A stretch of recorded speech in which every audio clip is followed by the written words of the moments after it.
대전에 있는 자원대에 가면 의무학교와 간호사관학교가 있습니다. 그리고 그곳에 큰 탑이 하나 있는데 거기에 그런 글귀가 있습니다. 살려야 한다. 아침마다 이 간호사관학교 생도들이 구보를 하면서 그런 구호를 외칩니다. 살려야 한다. 살려야 한다. 제가 출퇴근을 하면서 이 공군대학의 군종장교로 있으면서 그 출퇴근할 때마다 그 구보할 때 구호 소리를 듣게 되는데, 들으면서 그런 생각을 했습니다. 저 살려야 한다는 구호는 우리 교회의 구호인데, 우리 교회가 외쳐야 될 구호인데 라고 하는 그런 생각을 가졌습니다. 누구든 살아내는 것이 당연한 일이지만 그 살아내는 일이 결코 쉽지 않다는 것을 경험할 때가 참 많습니다. 짊어진 그 인생의 무게가 너무 버거우면 살 소망을 잃게 됩니다. 갑작스럽게 닥친 이 문제 앞에 경황이 없어요. 좌우를 살필 새도 없고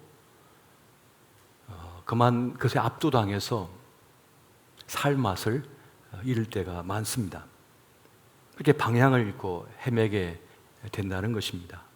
그때는 누군가 다가와서 그 손을 붙잡아 주고 또 그와 함께 주어야 합니다. 격려해 주고 위로해 주고 괜찮다고 다시 일어서자고 이렇게 얘기해 줄 수가 있어야 합니다. 그걸 할 때 그 아픔도 슬픔도 이기고 그때를 헤쳐나갈 수가 있게 되는 것입니다. 전도서 기자는 그런 말씀을 했죠. 두 사람이 한 사람보다 나으면 그들이 수고함으로 좋은 상을 얻을 것입니다. 혹시 그들이 넘어지면 하나가 그 동물을 붙들어 일으키려니와 홀로 있어 넘어지고 붙들어 일으킬 자가 없는 자에게는 화가 있으리라. 붙들어 주는 자, 그를 위로하는 자, 그와 함께 해주는 자가 없으면 일어설 수가 없다는 겁니다. 그래서 그렇게 함께 주는 이가 없는 이들은 불행하다, 이것을 말씀해 주고 있는 것입니다. 생명이라고 하는 말은 살라는 명령이다 하는 뜻이 있습니다. 그러니까 인생을 살라라고 하는 그 존재의 명령대로 우리가 살고 있지만은 동시에 위로부터 오는 그 살라는 명령을 우리가 따라야 된다는 것입니다. 그렇게 인생은 그 명을 살아내는 과정이라 말할 수가 있겠습니다. 주님께서는 이렇게 자신을 소개하는 것을 보게 됩니다. 내가 온 것은 양들로 생명을 얻게 하고 더 풍성히 얻게 하려는 것이라. 이 땅에 오신 목적이 생명을 얻게 하고 더 풍성히 자기의 삶을 살도록 돌봐주는 것, 이것이 자신의 소명이라고 우리 주님께서 고백하는 장면입니다. 그것처럼 오늘 우리도 주님께로부터 보냄을 받았기에 누군가가 생명을 얻고 더 풍성히 얻게 하는 것, 그것이 우리의 소명임을 우리가 잊지 말아야 하겠습니다. 이것이 확고한 사람, 이것이 분명한 사람은 이 세상을 갈팡질팡하지 아니하고 올곧은 자기의 삶을 살아갈 수 있게 되어지는 것입니다. 그렇게 볼 때 우리는 이미 예수님을 만났습니다만, 또 믿고 있습니다만, 우리는 아직 예수님을 제대로 믿지 못하고 만나지 못한 것 같습니다. 예수님의 그 심정과 깊이 일치를 이루지 못한 이들은 아직 주님을 제대로 만나지 못했다는 그 말씀입니다.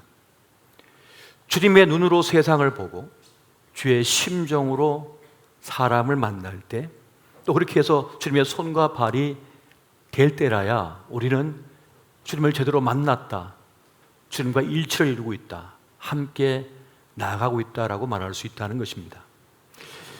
주님을 제대로 만나는 그 경지는 어떠한 것일까요? 우리 주님께서 그런 말씀을 해주셨습니다. 아버지께서 내 안에 계시고 내가 아버지 안에 있나니 라고 말씀하셨어요. 또 사도 바울은 그런 말을 합니다. 이제 내가 사는 것은 내가 사는 것이 아니요 주님께서 그리스도께서 내 안에 사시는 것이라. 이것이 바로 주님과 일치를 이루고 있고 주님을 제대로 만났으며 함께하는 사람의 모습이라는 겁니다. 무슨 말입니까? 주님과 깊이 연결되어 있는 사람은 주님과 깊이 일치를 이루고 있기 때문에 삶이 복잡하지 않다는 겁니다. 삶을 헤매지를 않습니다. 확고하기 때문이고 분명하기 때문에 그렇습니다. 빌립보서 3장 7절과 8절 말씀에 보면 이런 말씀이 있어요. 그러나 무엇이든지 내게 유익하던 것을 내가 그리스도를 위하여 다 해로 여길 뿐더러 또한 모든 것을 해로 여김은 내 주 그리스도 예수를 아는 지식이 가장 고상하기 때문이라. 내가 그를 위하여 모든 것을 잃어버리고 배설물로 여김은 그리스도를 얻고. 내가 이제 주님을 만났고 주님을 알기에 다른 것은 필요하지 않다는 겁니다. 오직 주님께서 함께 하시니 됐다. 이제 주님과 내가 함께 한다라고 하는 확고함이 있다는 것입니다. 다른 것은 중요하게 여겨지지 않는다는 거예요. 진리를 붙들었기 때문에 그렇습니다. 나는 길이요 진리요 생명이라 하신 그 주님을 붙들었기 때문에, 주님과 함께 하기 때문에 세상 아쉬운 거 없다는 겁니다. 오로지 그 길을 간다는 것입니다. 사실 인간은 다 본능적으로 이기적이라고 합니다. 자기 중심적인 사고를 한다고 그래요. 사람들은 그렇게 말을 합니다. 나는 매우 이성적이다. 나는 상식적이고 합리적이다. 논리적이다를 늘 말을 합니다. 하지만 실체는 그렇지 않다는 거예요. 사람들은 스스로를 합리적이라 말하지만 자기 본능대로 산다는 겁니다. 지극히 악하고 편견에 사로잡혀 사는 일이 다반사라는 것이지요. 그리고 자기를 좋을 대로 말하고 자기 좋을 대로 판단하며 살아가는 모습을 보인다는 것입니다. 그래서 자기의 잘못이 드러나도 그 잘못을 합리화시켜 버린다는 거예요. 자기 합리화로 넘어가 버린다는 것입니다. 그래서 친하다고 하는 사람, 잘 안다고 하는 사람의 성공을 볼 때 왠지 모르게 그 성공을 시기하고 질투하는 버릇이 있는 것을 보게 됩니다. 그래서 사람들은 누군가의 성공을 자꾸 흠집내려고 그래요. 그런데 말이야 하면서 그 성공과 성취를 흠집내려고 하는 그런 버릇이 있다는 겁니다. 이것이 바로 미성숙한 우리의 모습이라는 것이죠. 그런데 우리가 주님을 진정으로 만나고 주님과 일치를 이루게 되면 이기적인 나를 초월하는 그런 모습을 보이게 된다는 겁니다. 그러니까 성령께서 우리에게 임하실 때 나를 사로잡고 있던 나로부터 해방을 경험하게 된다는 겁니다. 그러니까 하나님의 정령, 파토스, 하나님의 감정과 깊이 연결되어 있는 사람은 자신을 속복하고 붙들고 있는 나로부터 벗어나는 그런 경험을 하게 된다는 것입니다. 그렇게 성령이 충만하게 임한 사람은 하나님의 정령과 그 감정과 깊이 연결된 사람이 된다는 거예요. 이 모습을 성경은 이렇게 설명을 하고 있습니다. 고린도전서 2장 10절과 11절 말씀을 우리 세 번역으로 같이 한번 보겠습니다. 자, 시작. 하나님께서는 성령을 통하여 이런 일들을 우리에게 계시해 주셨습니다. 성령은 모든 것을 살피시니 곧 하나님의 깊은 경륜까지도 살피십니다. 사람 속에 있는 그 사람의 영이 아니고서야 누가 그 사람의 생각을 알 수 있겠습니까? 이와 같이 하나님의 영이 아니고서는 아무도 하나님의 생각을 깨닫지 못합니다. 아멘. 성령께서 우리에게 계시해 주신다는 거예요. 보게 해 준다는 겁니다. 전에는 안 보이던 게 보이는 거예요. 그 사람의 아픔이 보여요. 그 사람의 그늘이 보입니다. 전에는 그것을 볼 수가 없었는데 이제 보게 되었어요. 그리고 그 사람의 슬픔이 느껴지는 거예요. 그리고 옛날 같으면 그 사람의 슬픔, 아픔을 보면 아이고 고소하다, 그 사람의 실패를 보면 잘 됐네 하는 생각이 드는데 어느 순간부터는 안타까운 마음이, 왠지 모를 그 슬픔이 느껴지는 거예요. 그래서 그를 위해 기도해 주게 되고 그의 손을 붙잡아 주게 된다는 겁니다. 성령께서 그렇게 우리를 감동시키시고 하나님의 마음과 우리 마음을 일치시키는 그런 은혜가 느껴진다는 겁니다. 철든 아들과 딸은 아버지의 미세한 떨림을 알죠. 눈물을 봅니다. 어머니의 그 밤새 기도하는 기도 소리가 들려오게 됩니다. 철없을 때는 그게 보이지 않았어요. 들리지 않았어요. 좀 깊어지고 철이 드니까 그게 들려오기 시작하는 거죠. 깨달아지기 시작하는 겁니다. 그렇게 신앙이 깊다는 것, 믿음이 깊어진다는 것은 결국 하나님의 마음과 깊이 공감하는 사람이 되었다는 것을 말하는 것입니다. 그렇게 하나님의 영이 충만한 사람은 하나님의 감정을 감지해요. 그걸 깨닫게 된다는 것입니다. 그래서 깊이 공감하고 그 생명을 살리는 그 일에 나도 모르게 함께하는 그런 삶을 살게 된다는 것입니다.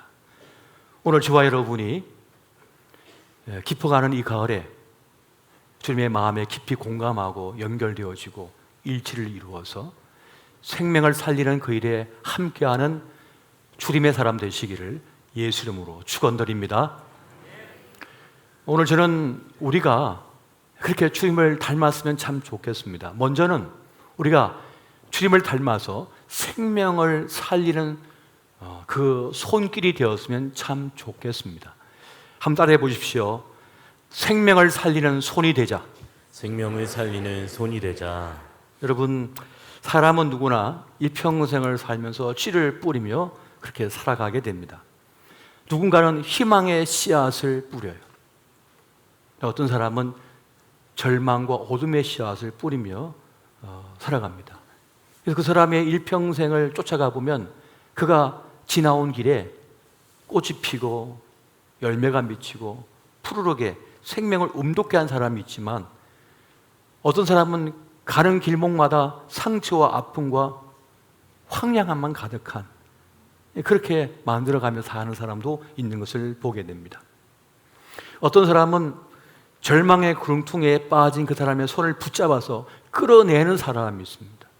살려내는 손을 가진 사람이 있어요. 또 어떤 사람은 그 벼랑 끝에서 누군가를 미쳐버려요. 밀어버립니다. 그렇게 누군가에게 어둠을 가져다 주고 아픔을 가져다 주고 고통을 가져다 주며 사는 그런 손을 가진 사람도 있는 것을 보게 됩니다. 오늘 주님께서 우리에게 누군가가 저 구렁텅이에 빠져 있으니 그 손 붙잡고 함께 끌어내자, 살려내자. 지금 그 부르심 앞에 우리가 서 있는 줄 여러분 믿으시기 바랍니다. 그 주님께서는 생명 살리는 그 일에 지금 우리를 초청하고 계시는 것입니다. 복된 약함이라고 하는 말이 있습니다. 약해졌는데, 실패해졌는데, 아픈데 그것이 나에게 도리어 역설적으로 도움이 되고 복이 된다는 그런 말씀입니다. 약함 속에서 사람은 자기 한계를 깨닫게 되고 내가 한낱 인간일 뿐임을 깨닫게 됩니다. 자신의 연약함, 한계를 깨닫는 순간 자기를 이제 부인하게 되고 그 일로 인하여 이제 다른 사람과 연결이 되게 됩니다. 그리고 그것은 또한 하나님께로 연결되는 것을 우리가 경험적으로 잘 알고 있습니다. 나밖에 몰랐고 내 속에 갇혀 살았는데 그것이 깨트려져 버린 거예요. 그래서 이제는 그 연약함이 누군가 연결이 되어지는 연결고리가 되었다는 것입니다. 기독교 영성가인 헨리 나우엔이 쓴 탕자의 귀향이라고 하는 글이 있습니다. 거기에 보면은 이 탕자, 둘째 아들의 그 삶 속에서 경험했던 것들을 아주 세밀하게 묘사해 있는 것을 보게 됩니다. 이제 이 탕자가, 이 둘째 아들이 아버지 유산을 가져다가 허랑방탕하게 다 잃어버렸죠. 그래서 빈털터리가 됩니다. 그러자 어떤 사람도 그에게 관심을 가져주지 않습니다. 외톨이가 되어버립니다. 그를 존엄한 인격체로 대우해 주지 않았습니다. 쓸모없는 인간 취급했고 귀찮은 존재로 그렇게 취급을 해버립니다. 그 상황 속에서 이 탕자는 비로소 자신을 깨닫게 됩니다. 비로소 자기 인간 존재의 근원이 무엇인지를 스스로 자각을 하기 시작하는 것이죠. 저 지엄 열매라도, 돼지가 먹는 지엄 열매를 먹고 싶은 마음에 자신을 돼지처럼 취급해 주기를 바라는, 자신을 깨닫는 순간 내가 돼지가 아니라 인간이며 그 아버지의 아들이었다고 한 사실을 깨닫게 되는 것입니다. 그 벼랑 끝에서, 그 밑바닥에서 비로소 자신이 누구인지, 나에게 누구가 있는지, 나에게 아버지가 있다고 한 사실을 비로소 자각하게 되었다는 그 말씀입니다.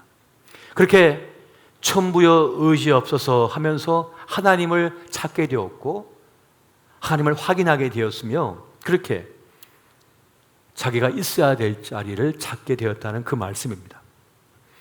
그렇게 약해진 누군가를 붙잡아주는 손, 그 손이 우리의 손이 되어야 한다고 지금 주님께서 말씀하시는 거예요. 그 손을 함께 붙들어 주라, 함께 끌어내자 라고 한 초청을 지금 주님께서 우리에게 하고 계신다는 것입니다.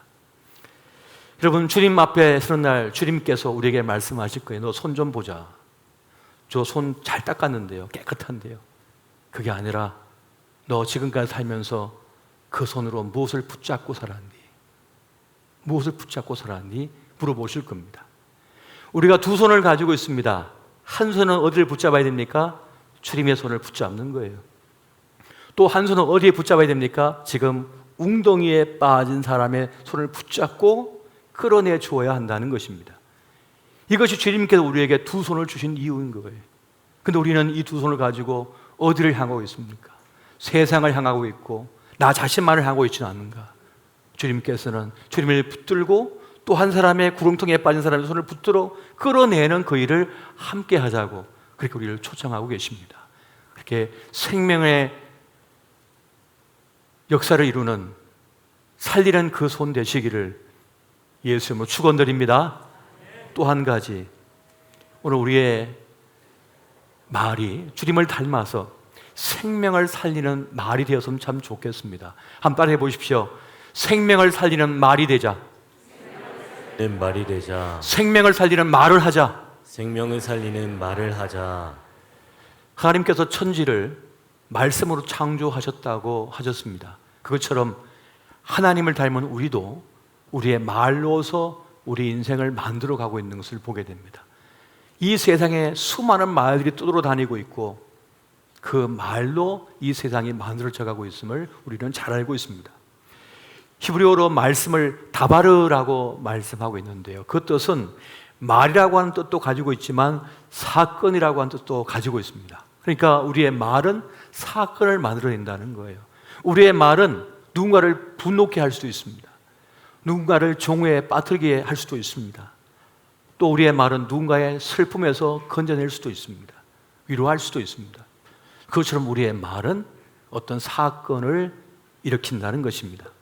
그런데 오늘 우리의 말들을 돌아보게 되면 참 많이 타락해 버렸습니다. 말이 제 값을 잃어버렸습니다. 불의한 일을 저지른 사람이 정의로운 사회를 말합니다.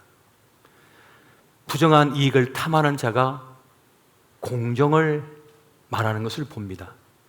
거짓말을 밥 먹듯이 하는 사람이 나는 하늘 우러러 한 점 부끄러움이 없다고 그렇게 떠듭니다.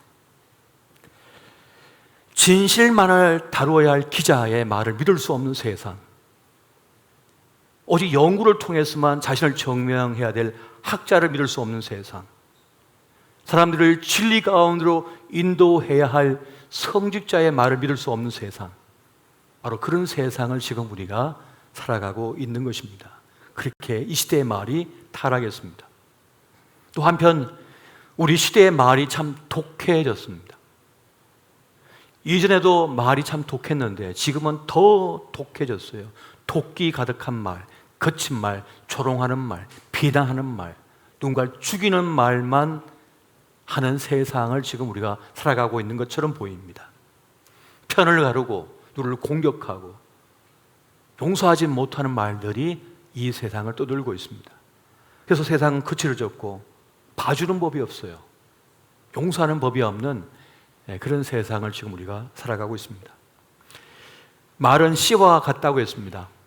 말이 뱉어지는 순간 땅에 심겨져 열매를 맺는 것처럼 그 말은 반드시 열매를 가져오게 되어 있습니다. 독기 많은 말을 퍼뜨려 놓으니까 이 세상에 독초가 가득합니다. 그 독초를 먹은 들짐승들이 독을 내놓듯이 그렇게 이 세상이 거칠고 불행해졌습니다. 오늘 주님께서는 우리에게 말씀하십니다. 생명을 살리는 말을 하라. 용서의 말을 하라. 거룩한 말을 선택하라. 잠언 18장 4절의 말씀 보면 이렇게 말씀합니다. 명철한 사람의 입의 말은 깊은 물과 같고 지혜의 샘은 솟구쳐 흐르는 내와 같으니라. 여러분, 말이 되려면 침묵 속에 담갔다가 나와야 된다는 말이 있습니다. 또 생명을 살리는 말이 되려 하면 그 말을 하나님께 바쳤다가 가지고 와야 된다는 말이 있습니다. 그렇게 주님께 내 말을 맡길 때 주님께서 만져주실 때라야 생명을 살리는 말이 될 수 있다는 바로 그러한 말씀이 됩니다. 누군가에게 어둠을 가져다 주고 아픔을 가져다 주는 말이 아니라 누군가에게 용기를 주고 깨우치게 하고 살려내는 그 말, 그렇게 생명을 살리는 말의 사람 되시기를 예수 이름으로 축원드립니다.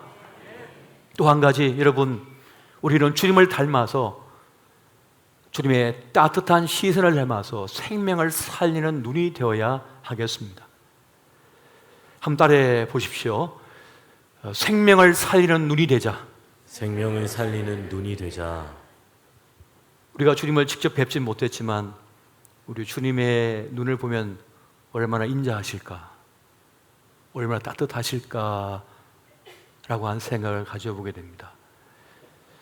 아기를 안고 있는 그 아빠 엄마의 얼굴을 이렇게 보면요, 그 시선을 보면 그렇게 따뜻해요.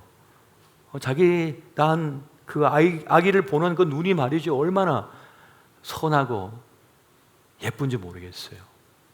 자비가 넘쳐납니다. 사랑이 그냥 뚝뚝 떨어지는 그런 시선을 갖고 있는 거죠. 어느 날 두 사람이 여호와의 성전에 들어갔습니다. 그리고 기도를 합니다. 한 사람은 바리새인이었고 한 사람은 세리였습니다. 바리새인은 당당하게 주님 앞에 나가서 그렇게 기도합니다. 주님, 감사합니다. 저를 저 세리와 같지 않게 거룩하게 해주셔서 감사합니다. 토색 불이 가늠하는 저 악한 자와 같지 않고 저를 이렇게 멋진 사람, 거룩한 사람을 세워주셔서 감사합니다 하면서 그렇게 떵떵 기도를 합니다.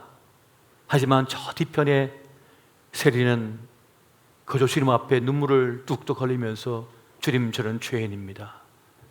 저는 보잘것이 없습니다. 저를 불쌍히 여겨 주십시오. 이렇게 기도를 합니다. 이것을 주님께서 말씀하시면서 하나님 아버지께서 누구의 기도를 어렵다고 하시겠느냐 이렇게 물어보시면서 어렵다 칭함을 받고 돌아간 이는 바로 그 세리의 기도였다, 죄인의 기도였다고 그렇게 말씀하시는 장면을 우리가 보게 됩니다. 사람들은 사람의 외모를 봅니다만 주님은 우리의 중심을 보시거든요. 그 중심에 뭐가 있는지를 보시는 것입니다. 오늘 저와 여러분은 주님의 시선을 따라서 그렇게 자비의 눈을 가질 수 있으시기를 예수 이름으로 축원드립니다. 스스로 자신의 부족함을 보는 사람만이 제대로 보는 사람이라는 말이 있습니다. 자신의 부족함을 느끼고 자신의 부족함을 볼 수 있는 사람의 눈이야말로 세상을 제대로 보고 사람을 제대로 보는 눈이라는 그런 말씀이라는 것입니다. 사실 우리가 살다 보면 삶의 무게에 짓눌려 가지고 다른 것을 돌아볼 여력이 없습니다. 다른 사람을 받아들일 공간이 없어요. 그렇게 세상에서 찢기고 상한 영혼은 이 깨진 그릇과 같은 심령은요 날카로워요. 그래서 서로 베고 서로 찌르는 겁니다.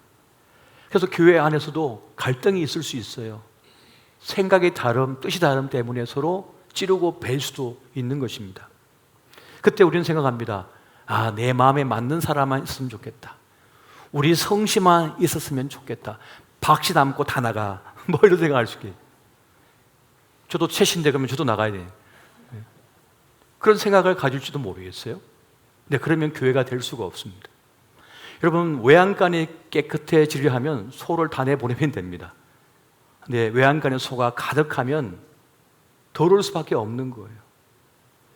그래서 선택을 해야 되는 것입니다. 아무리 씻어내고 닦아내도 소가 많으면 더러워질 수밖에 없는 것이거든요. 그러나 함께 함으로 인하여 큰 일을 이룰 수가 있다는 것입니다. 우리는 사랑의 관점으로, 은혜의 관점으로, 주님의 관점으로 교회와 사람들을 바라볼 수 있어야 하겠습니다. 여러분, 양이 말이죠, 무리에서 떠나가면 얼마 가지 못해서 쓰러집니다. 살아남을 수가 없습니다. 그 무리 속에 있어야만 살아낼 수가 있는 거예요. 백수의 제왕인 사자도 그 무리 속에 함께 있어야만 생존할 수 있습니다. 아무리 강한 젊은 사자라 할지라도 혼자 외톨이로 떨어져 있으면 얼마 못 가서 죽임을 당합니다. 그 무리 속에 있을 때는 혼자서 하야나 수마리도 이길 수가 있어요. 그러나 혼자 외톨이로 있다 보면 사냥하다가 다칠 수도 있고 또 병이 날 수도 있는데, 그 약하고 약할 때 무리가 함께하여 지켜주고 보호해주지 않으면, 또 먹을 것을 가져다 주지 않으면 생존할 수 없다는 겁니다. 그래서 아무리 강한 사람이라 할지라도 교회 공동체에 함께 머물러 있어야만, 서로 갈등이 있고 아픔이 있고 어떤 문제가 있다 할지라도 함께 머물러 있어야만 살아낼 수가 있고 또 성장도 할 수 있고 성수가 할 수 있고, 그렇게 함께 동행한 가운데 어느 순간 자신이 탄탄한 반석 위에 서 있다는 것, 정상에 서 있는 자신을 발견하게 된다는 것입니다. 그래서 주님께서는 우리에게 아버지의 시선으로 바라볼 것을 우리에게 말씀하고 계시는 것입니다. 여러분, 시대가 아무리 좋아져도 세상은 여전히 힘겹습니다.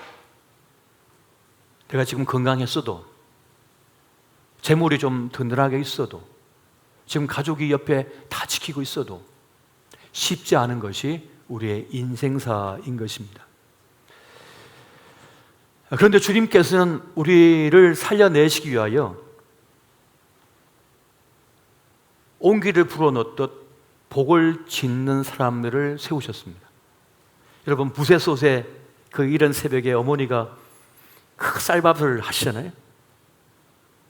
불을 떼가지고 그 무쇠솥에 그 흰 쌀밥을 해가지고 그 솥뚜껑 열기 전에 손으로 꽉 붙잡고 기도를 하는 거예요. 아버지, 이거 먹는 우리의 자식들, 우리 가족들 지켜달라고, 저 객지에 가 있는 첫째 딸 지켜달라고 하면서 그렇게 기도를 하는 거예요. 그리고 그걸 먹이는, 그렇게 밥을 짓듯 복을 짓는 사람들이 이 세상 곳곳에 있을 때 그렇게 세상이 살아낼 수 있는 세상이 된다는 것입니다. 길을 가다가 저 튀어나온 돌뿌리를 보고 그냥 스쳐 지나간 사람도 있지만 기어이 그 돌뿌리를 뽑아낸 사람이 있어요. 누군가 그게 걸려 넘어질까 싶어가지고. 한 번은 한 영상을 보니까 어떤 사람이 고속도로를 달리고 있는데 앞에 차가 너무 천천히 가는 거예요. 그런데 자꾸만 삐뚤삐뚤 가는 길에 이상하다 싶어서 옆으로 차를 대고 이렇게 보니까 그 안에 있는 사람이 의식이 없어요. 그러다 보니까 한쪽 벽을 계속 부딪히면서 차가 가고 있는 거예요. 그래서 이 사람이 자기 차를 앞에다 대고 그 차를 막아 세웁니다. 그리고는 쫓아가니까 의식불명 상태예요. 그래서 그 사람에게 심폐소생술을 하고 그리고 119에 전화해서 그 사람을 응급구조하는 그 장면이었습니다. 그렇게 누군가를 살려내기 위하여 애쓰는 사람들, 그렇게 복을 짓는 사람들이 있기 때문에 주님께서는 심판을 유보하시고 자꾸만 우리에게 구원의 역사를, 생명 살리는 그 일을 하시라고 기회를 주고 있음을 여러분 믿으시기 바랍니다. 여러분, 생명의 원리가 있습니다. 내가 무엇인가를 살려내면 나도 같이 살아내게 된다는 그 원리입니다. 자연의 원리가 그렇지 않습니까? 우리가 자연을 착취만 하면 어떻게 됩니까? 우리도 죽는 거예요. 그런데 자연을 살려내면 우리도 함께 살아낼 수가 있는 것입니다. 하나님께서는 무엇인가를 사랑하면 할수록 힘을 얻도록 세상을 설계해 놓으셨습니다. 그 세상을 세팅해 지금 놓으신 거예요. 사랑이라고 하는 샘물을 자꾸 퍼내면 그 우물에 바닥이 날 것 같은데 자꾸 퍼내면 퍼낼수록 더 좋은 생수가 쏟아져 나오도록 주님께서 설계를 해 놓으셨다는 것입니다. 이것이 바로 하나님의 생명의 원리라고 하는 것이에요. 내가 누군가를 위로하고, 나도 힘들고 죽겠지만 내가 누군가를 위로하고 슬퍼하는 그를 붙들어주고 기도해주고 그의 손을 붙잡아 줄 때 사랑을 베푼 나에게 놀랍게도 내 인생의 아픔과 무게를 견딜 힘이 생겨나 버린다는 거예요. 이것이 바로 생명의 원리예요. 이 원리를 주님께서 우리에게 만들어 놓으신 거예요. 그런데 세상은, 사단이는 너만 챙겨, 너 자신만 생각해, 돌아보지 마, 너만 생각하라고 그렇게 자꾸만 하나님과 반대되는, 생명의 원리와 반대가 되는 죽음의 원리를 자꾸만 우리에게 가르쳐요. 우리 자녀들에게 가르치고 있다는 거예요. 하지만 우리는 그게 속지 말고 생명의 원리를 지켜내야 한다는 것입니다. 헨리 나우엔이 자신의 이제 생애 시간이 얼마 남지 않았다고 하는 것을 깨닫게 되었을 때 마지막 유작으로 남기고 싶은 책이 있었습니다. 그래서 사도행전을 써내려가요. 그런데 그가 공동체 라르시에서 있을 때 아담 아네트라고 한 청년을 만나게 됩니다. 그 청년은 장애를 가진 청년이었어요. 그런데 그 사람이 얼마나 힘겹게 하는지, 얼마나 자신을 불편하게 하는지 모르겠어요. 자기를 귀찮게 해요. 그런데 그 청년을 만나서 함께 하는 가운데 자신도 모르게 자신이 변화되는 것을 깨닫게 됩니다. 자기 생각이 바뀌어지고 자신이 깊어지는 걸 깨닫게 되고 하나님을 경험하게 됩니다. 그래서 그런 사도행전을 쓰지 않고 아담이라고 하는 책을 쓰게 됩니다. 헨리 나우엔은 그 책에서 그렇게 했습니다. 아담은 나의 친구요, 나의 스승이요, 나의 인도자였다. 그가 책에서 그런 말을 합니다. 이 약하고 약한 아담은 왜 이 세상에 왔을까? 부모를 힘들게 하고 형제들을 힘들게 하고 주변 사람들을 힘들게 하는 아담은 왜 왔을까? 그가 그렇게 답을 합니다. 스스로 잘났다고, 건강하다고, 나 괜찮다고 하는 사람들의 마음을 치유하기 위하여 아담이 왔다. 부족해 보이고 연약해 보이고 상처 많고 아픔 많은 그 사람을 내가 붙들고 함께하는 가운데 나도 모르게 하나님을 경험하게 되고 자기 인생을 돌아보게 되고 자신을 깨닫게 되었다는 것입니다. 그것은 나의 손해가 되고 나에게 문제가 되고 나를 불편하게 하는 것이 아니라 나를 온전하게 만들고 나를 괜찮은 사람으로 만들어내고 깊이 있는 사람이 되게 만들고 정말 사람다운 사람으로 만들게 되었다는, 성장하게 되었다는 그 고백을 하고 있는 것입니다.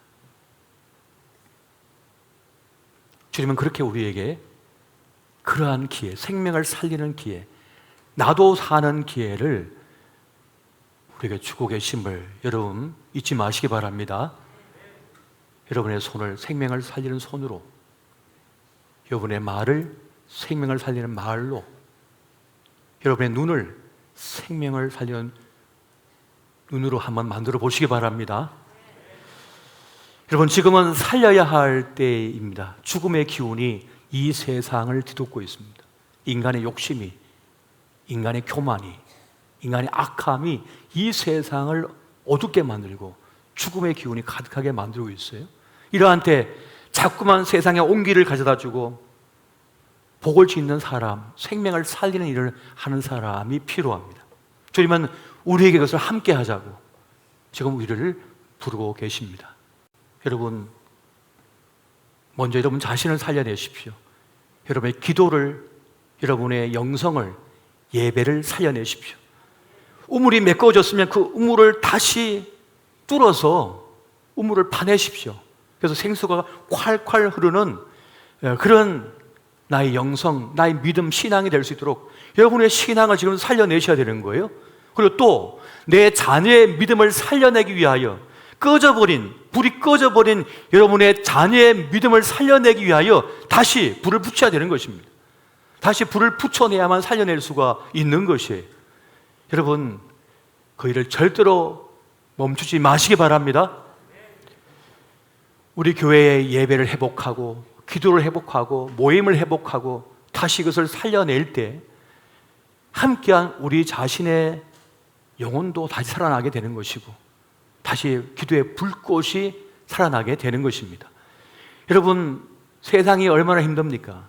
지치고 상한 영혼, 너무나 에너지를 다 고갈되어 지쳐있는 이들이 주님의 몸된 교회에 옵니다. 그러면 그 꺼진 불을 주님께 다시 붙여주시는 거예요.